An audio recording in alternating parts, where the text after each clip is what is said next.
welcome to another edition of Friday I'm in Love. I'm your host Olivia Dudek, and today I'm in love with the lovely and ever so wise Erin Kaufman. Yes, ever so wise. Erin and I met about a year or so ago at a quaint little restaurant that we both still work at to this day. And it was a pretty tight-knit group when I first came in, but Erin was just the nicest. And before long, we became hiking buddies. And we frequented the Fryman Canyon.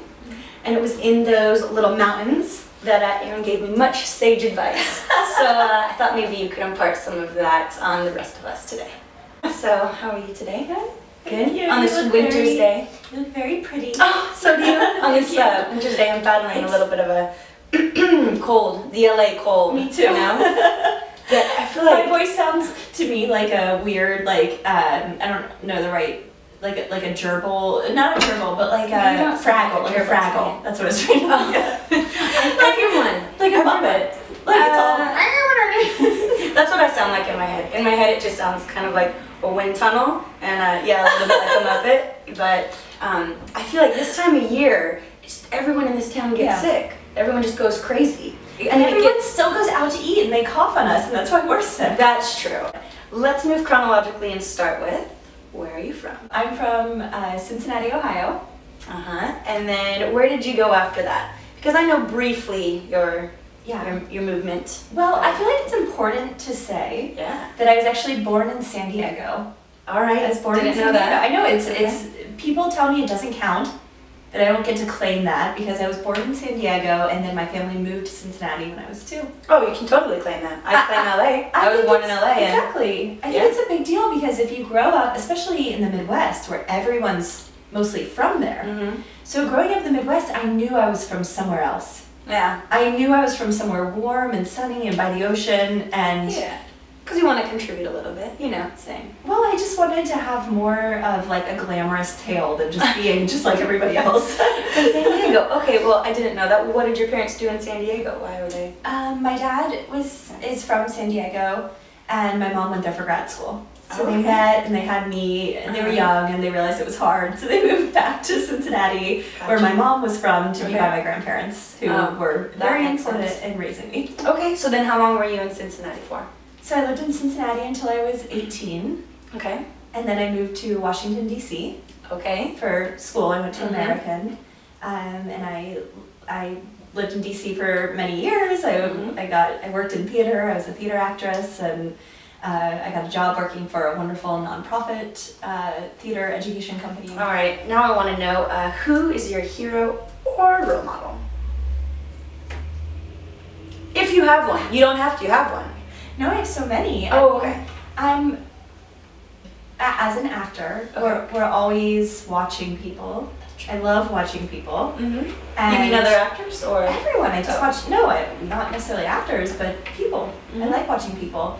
And so I'm always finding people who I like how they carry themselves, or I like how they handle a situation, I like how they talk, I like how they make decisions. I don't know, I'm not trying to dodge the question. I just always, whatever. I just awesome. Whatever. I mean, I just like I have many. I look for positive examples, and I also look at people I don't want to be. You know, working in a restaurant in Hollywood, we see all kinds of good, bad, and ugly, and I do pay attention when I see someone carrying themselves in a way that I like. You see a lot of public, situations where you think, I probably wouldn't, I probably wouldn't do that. All right. It's the most amazing, like, training, working in a restaurant in Hollywood. It is. I mean, you gotta give it that, you know, as down as we get about it, I mean, that is one of the perks, you know. Incredible. What do you think is incredible about it? Just the conversations we hear and the conversations we hear for sure. Unbelievable. And I don't even need the gossip, just the conversations are great. Yeah. I mean, just for writing. I mean, you could go to any old coffee shop and you know, for some like character, you know, just for some character work for writing, but when you're working, you kind of have license to like be up close and personal with them. Exactly. Yeah. Exactly. And hearing people specifically in Hollywood Hearing the conversation between that guy who's like, I'm a producer director, I'm gonna make your career, and some young girl, you know, you hear those conversations. Oh, yeah.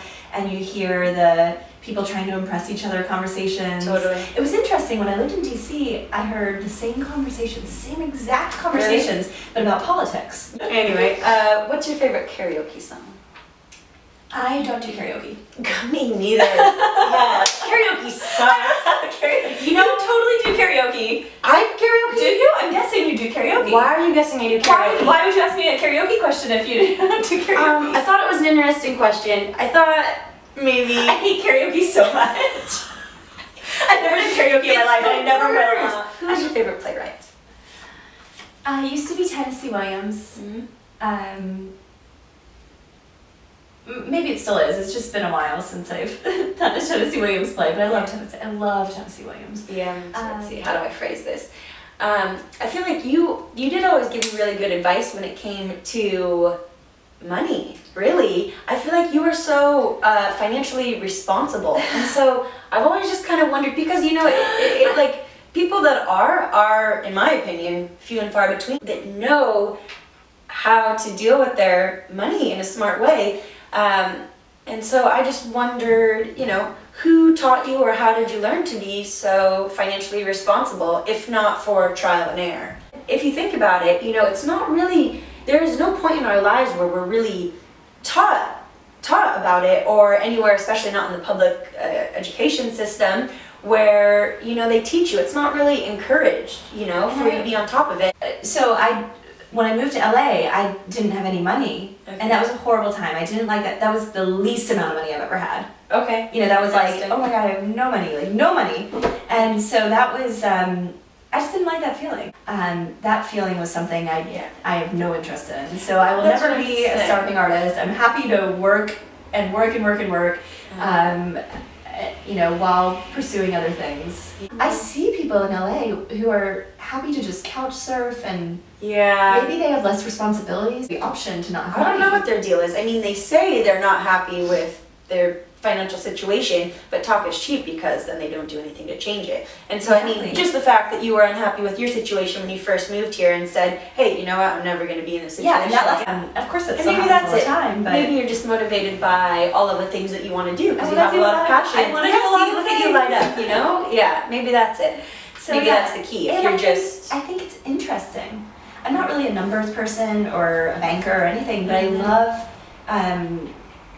seeing how just the intention of saving money has allowed me to save money. It doesn't always work. I mean, you definitely manifest. Sometimes you only have an extra $10, and sometimes you have an extra $1,000. Yeah, it's exactly. like But it's those little things, because I mean, who are we kidding? There's a lot of, I mean, these careers that we have in the arts, they're not stable, but there are a lot of things you do to give you little bits of stability here and there, you know? And so, you gotta find them.